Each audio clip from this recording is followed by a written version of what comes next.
guys, it's Kim Adsit from KinderGals here on Sunday afternoon. Happy Labor Day. I'm hoping you're having a good time with your family. My family all went to Chattanooga and left us at home, but we've been doing lots of yard work and getting some things done. So I thought I would come to you today and show you about ways to use pattern blocks. Pattern blocks is something that everyone has in their room, and I'm sure that you've used them before for making patterns, maybe making designs, but then you're like, okay, what else do I do with them? So we end up putting them in a tub, and then we use them just for early finishers. Go and play with the pattern blocks. Well, I'm going to show you today ways you can use your pattern blocks to teach all the different math standards. So first, let's go to the strand on counting and cardinality. Now, I work with my friend Michelle to make these units. Now, here's one thing I want you to know. What we've done is we have created about 20 different activities that our kids would be able to do on their own. But before we put them into the tubs for the kids to do on their own, we introduced each of these activities in a mini lesson. And here's the flow of the mini lesson format. It's the same format that we've talked about on Workshop Wednesday, but it's called a little different. It's called I do, we do, you do. So first of all, in I do, you model how to play the activity. Then right there while they're on the carpet, you do it with them. Then we send them off for practice. That's the you do. So I do, I model. We do it together on the rug. And then you do is when they go off to their tables to do it for guided practice. Now, once they can do that independently, then we're ready to put this in as a center. It can be a have-to center, one you want everyone to do, or they can be can-do centers, ones that they can do once they finish the work that you've assigned. So, back to our first activity. Now, what we can do is, this game is called Scoop and Count. So we're going to give the kids a scoop. Now the scoop size is real important because it depends on how many you want them to count. So if I'm doing it this time of year with maybe some of my children who are having a difficult time even counting out 10 objects, then I'm going to use the smaller scoop. If I'm doing it with my high flyers, ones who are already counting out 20 plus items, I'm going to give them a bigger scoop. So all I'm going to do is take my pattern blocks and scoop up. Now, I can differentiate even further here by the blocks that I give them to scoop. So if I don't want them to have very many in their cup, I can make a bowl of just yellow and red pattern blocks. If I want them to count a lot, then I can put the green and the orange pattern blocks in here, okay? So they're going to dump them out, and then they're going to count them. 1, 2, 3, but those aren't even pattern blocks. 3, I don't know how these got here. These are colored tiles. Okay, 1, 2, 3, 4, 5, 6, 7, 8, 9, 10, 11, 12, 13. So then the kids will take a pencil. Hold on just a second, I forgot to grab one. Take a pencil, and on the first line, they can write a 13. Then they take them and they put them back in the bowl, and then they scoop again. Easy peasy, scoop and count. We want these games to be easy because if they're too much directions, then they're not going to be able to do them on their own. Okay, this one is called Decompose and Build. So here we're on our composing and decomposing standards. So here's what we're going to do. We're going to spread out. We have all the teams. We're going to spread them out on the table. The kids pick a number. So I have 19. That means I have to get 19 blocks. So I'm going to get 10 red, because I want to get 10 of one color, so that's 5, 6, yellow, not red, sorry, 4, 5, 6, 7, 8, 9, 10. And then I have to get 9, so let me get 9 red. 1, 2, 3, 4, 5, 6, 7, 8, 9. Okay, now comes the part they want to do. They get to build a design. So they can take their blocks, they can put them together any way they want. Okay, here again, by you modeling this, you're teaching the children exactly what it means to build a design. All right, so here's my 10. Then I'm going to come back and add in my 9 to make the design, okay? Now, what would be really cool is if you then, after you get them all on here, hold on just a second, I'm almost done. Then the kids lay the 19 right by their picture, by their design.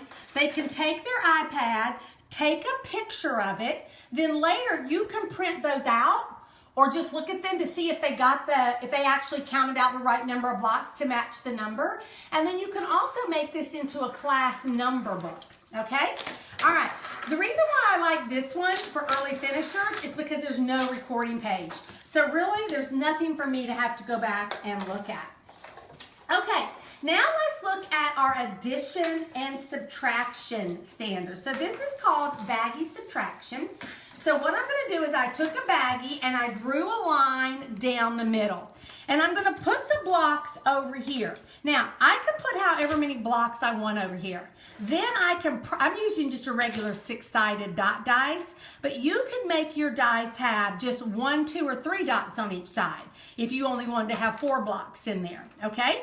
So what I'm going to do is I'm going to roll the dice. It lands on 4, so then I've got to take 4 blocks and move them to the other side of the line, okay? So then on my recording page that I've got right here, I've got 2 on this side and 4 on this side. So 6 minus 4 equals 2. Okay? Now, if your kids aren't quite ready for the subtraction part, you can still use this game as a number combination game. Different ways to make 6, different ways to make 5, just depending on what numbers, how many you put in your baggie. Okay, now how about the measurement standard? All right, so here's what we're gonna do. I just went through my clip art and found clip art that is like either tall or long, all right? And then what they're gonna do is they're going to, on the recording page, it says pick a block. Do you want to use the red block or the orange block? So let's say I'm going to use the red block. So the first thing I have to do is measure my, what do you call that thing? Oh, a saw. All right, so I'm going to put them right on here. I'm going to measure my saw to see how many blocks it's going to take me. Okay, so it took me 4 to measure my saw. Then I'm going to measure my key using the same color. All right. And that took me 3. Okay, give or take a little bit. So then I say which one is longer, and the saw is longer. Okay? Now, there again, if you don't want to fool with this recording sheet, you can just put these in the tub. Then instead of just saying, okay, y'all go play with those pattern blocks. Now you've got these in the tubs and the kids can measure, all right? So they're not just over there thumping around on the floor. Okay, now how about onto the data standards, okay? So one of the things I remember from my day of Math Their Way training was pattern block walls. So I just took my own clip art and I made some pattern block walls, okay? Now, what we're going to want to do here for this activity is we're going to want them to make a pattern that has 3 colors, because we're doing a 3-column graph. If I was only going to do a 2-column graph, I would want them to have a pattern like this or this that only has 2 colors. But let's say I picked this one. Now, this is actually a recording page with some child from Megan's room, so I'm not going to really be able, I'm not matching that one, okay? But here's what you're going to do. The kids are going to make this pattern, but here's the problem. They can only have 5 of a certain color. So like, let's say I'm making this pattern along my piece of paper right here. Okay, so what it means, and I probably should have picked a different color than yellow so y'all could have seen it better. All right, so what this means is that I can only make my pattern, let's skip the green just so I can show you what I mean, okay? I can only make my pattern a certain length, all right? 1, 2, 3, 4,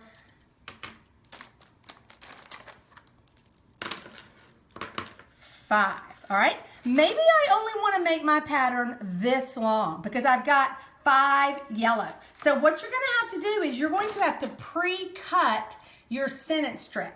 That way they know exactly how long to make their pattern. If they just make a pattern, it's not going to fit on the graph paper, okay? So then they take their pieces, and I didn't finish making all my graph. I need 3 more green. So let's take those 3 more green. We then are going to make a graph with our pattern. Now, these are going to come out equivalent. It just depends on what pattern, because mine is an ABC pattern. But if you had like an AABC, AABC, then it wouldn't come out equivalent. But because of the way that I did mine, I'm going to end up with an equivalent graph. And then the kids come over here, they count how many of each they had, then they color in their graph, and then right here they can do their analysis. Now, we've talked about this a lot when we've been talking about writing. If the children aren't able to write this, then they would just dictate it to you. They would tell you something about their graph, and you could fill that in for them right there. Okay, so that does it. There's you 5 easy games that you can use with pattern blocks, and not just have kids over there thumping the pattern blocks across the floor. I've got a blog post up. Already got it up, and it has these activities typed out with the directions and photographs in case you can't remember how to play them once this video is over. Remember, you can always go back and watch these videos. I'm also sharing, saving all of the videos to my YouTube channel. So if you're not, I don't know if it's following or whatever, my YouTube channel, I've got them all there. That'll make it really easy for you to get there. They're not quite there yet. My husband is whispering to me, but he is in the process of getting those over there for me. Be sure you hit the share button so all your friends can see this video and they can have some pattern block games too. Y'all have a good weekend. Enjoy your day off tomorrow, and I'll see you on Wednesday for Workshop Wednesday. Bye.